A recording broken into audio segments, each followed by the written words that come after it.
ওইভাবে নামাজ পড়ো যেই নামাজের মধ্যে আছে মনোযোগ, ওই নামাজ পড়ো যেই নামাজের মধ্যে আছে ভয়।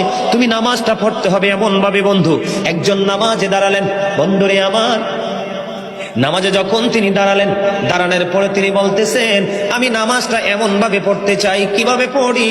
ওই আমি নামাজটা এমন ভাবে পড়ি, যখন আমি নামাজে দাঁড়াই আমার কাছে মনে হয় আমি ফুলচেরাতের পোলের উপর দাঁড়িয়েছি।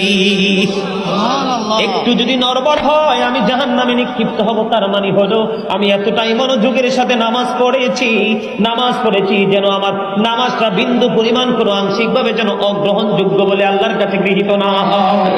তিনি বলতেছেন আমার কাছে মনে হয় রে এটা আমার জীবনের শেষ নামাজ।